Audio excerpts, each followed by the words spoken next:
Hi, boys and girls. Today I'm going to be reading one of my all time favorite books when I was a kid. It's called No Jumping on the Bed by Ted Arnold. Here we go.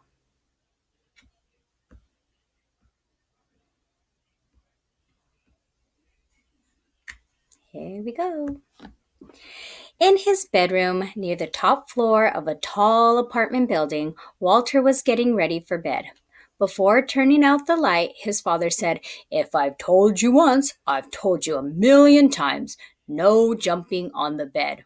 One day it'll crash right through the floor. Now lie down and go to sleep." "Just one more time?" asked Walter, but instead he plopped down on his pillow and squeezed his eyes closed.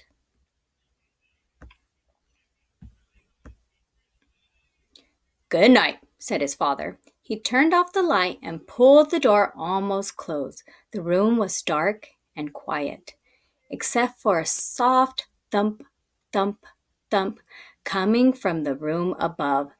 "That's Delbert upstairs," thought Walter. He switched on his bedside lamp. "If Delbert can jump on his bed, so can I."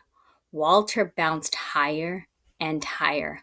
On his last jump, his hair brushed the ceiling. But when he came back down, his mattress creaked, the floor cracked, and the whole bed tipped sideways. Then down through the floor fell Walter, bed and all. Now it happened that Walter's bedroom was directly above Miss Hattie's dining room. She was more than a little surprised when a bed fell through her ceiling and Walter landed in her plate of spaghetti and meatballs. "I was not expecting company for dinner," she mumbled with a mouthful of meatballs.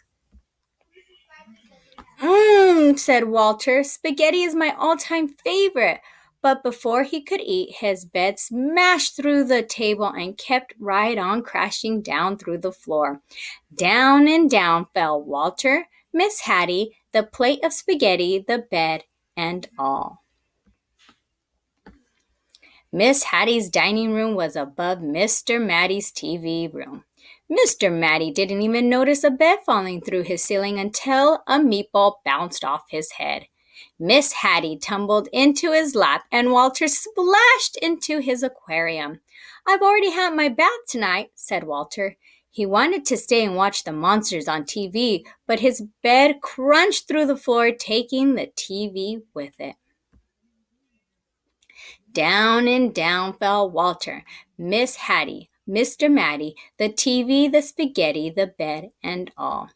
Walter's Aunt Batty had just moved into the building. She was still unpacking when Miss Hattie, Mr. Matty, and the dripping wet Walter tumbled through the ceiling right into a box containing her rare Patagonian stamp collection. When he burst through the bottom of the box, Walter was a sticky mess.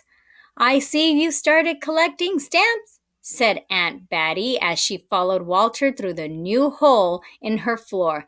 Down and down fell Walter, Miss Hattie, Mr. Matty, Aunt Batty, the stamp collection, the TV, the spaghetti, the bed, and all.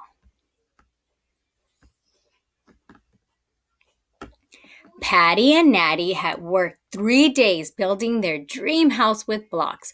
Afraid that Fatty Cat might knock something over, they carefully shooed her out for the night.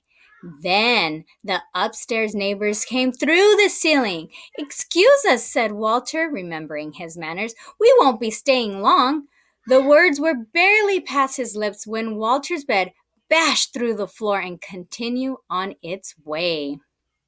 Down and down fell Walter, Miss Hattie, Mr. Matty, Aunt Batty, Patty, Natty, Fatty Cat, the stamps, the TV, the spaghetti, the bed, and all. The last thing Mr. Hanratty ever expected to see was a bed coming through his studio ceiling, followed by nearly everyone in the building. "If I had known you wanted to see my paintings," he said, "I would have tidied up a bit. But they never once paused to admire Mr. Hanratty's colorful artwork. They were too busy splashing in his cans of paint. Then his floor caved in, and everyone followed Walter's bed down through the hole. Down and down fell Walter, Miss Hattie, Mr. Matty, Aunt Batty, Patty, and Natty, Mr. Hanratty, Fatty Cat, 17 cans of paint, the stamps, the TV, the spaghetti, the bed, and all. Maestro Ferlinghetti and his string quartet were astonished by the colorful crowd that fell from the ceiling.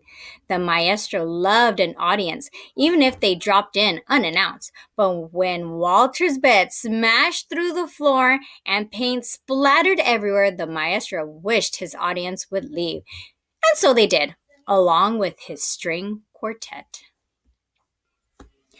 Maestro Ferlinghetti's practice room floor was also the basement ceiling. It was dark and quiet as midnight down there. Walter squeezed his eyes closed and tumbled through the darkness until he landed on something soft. He opened his eyes.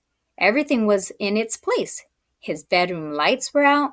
The door was almost closed, and through it, Walter could hear his mother and father talking quietly.